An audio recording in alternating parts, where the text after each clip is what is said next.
It's all unfolding in divine order. By now you should be affirming that everyone you need for this journey of yours will show up, and that they'll be perfect in every way for whatever needs you have at this time. Furthermore, they'll arrive at precisely the right moment. In this play called your life, it has all been perfect. Your ex-spouse showed up at just the right time when you needed to create those children you love so much. The father who walked out on you so that you could learn self-reliance left right on time. The lover who abandoned you was a part of this perfection. The good times, the struggles, the tears, the abuse, all of it involved people coming into your life and then leaving. And all of your tears will not and cannot wash out one word of it.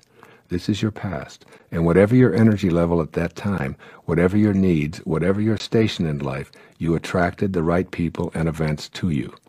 You may feel that they didn't show up when you needed them, that in fact you were alone and no one showed up at all, but I urge you to see it from the perspective of all of life being in divine order. If no one showed up, it was because you needed to handle something on your own and therefore attracted no one to fulfill your energy level at that time. Viewing the past as a play in which all characters and all entrances and all exits were scripted by your source and was what you attracted at the time frees you from the very low energies of guilt, regret, and often revenge. As a result, you'll go from being an actor who's influenced by others playing the roles of producer and director to being the writer, producer, director, and star of your own glorious life. You'll also be the casting director who possesses the ability to audition anyone you choose. Base your choices on taking the path of no resistance and staying harmonized with the ultimate producer of this entire drama, the universal, all-creating mind of intention. You must be what it is that you are seeking. This is a universe of attraction and energy. You can't have a desire to attract a mate who's confident, generous, non-judgmental, and gentle and expect that desire to be manifested if you're thinking and acting in non-confident, selfish, judgmental, or arrogant ways. The right people will show up precisely when you need them and when you're able to match up. You must be that which you desire. When you are what you desire, you attract it by radiating it outward. You have this ability to match up with the power of intention and fulfill your intention to attract ideal people and divine relationships. Love can only be attracted by and returned by love. The best advice I can give for attracting and maintaining spiritual partnerships, as is emphasized here, is to be what it is that you're seeking. Most relationships that fail to sustain themselves are based on one or both of the partners feeling as if their freedom has been compromised in some way. Spiritual partnerships, on the other hand, are never about making another person feel inferior or ignored in any way.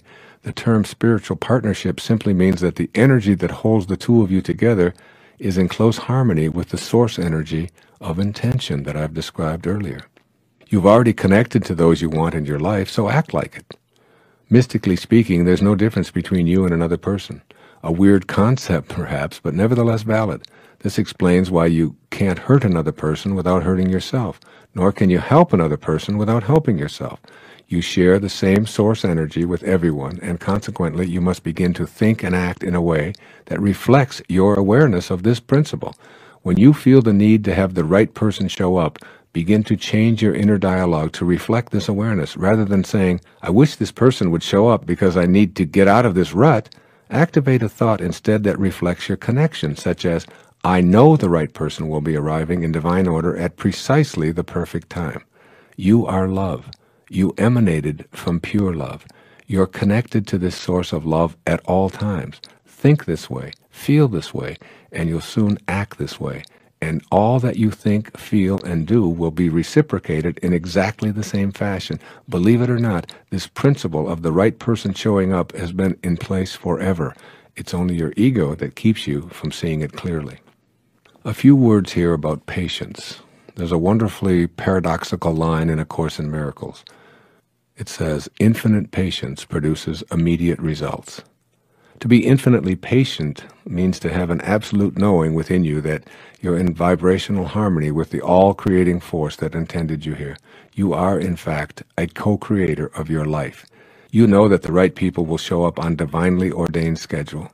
Attempting to rush the schedule based on your own timetable is akin to getting down on your knees and tugging at an emerging tulip shoot, insisting that you need the flower now.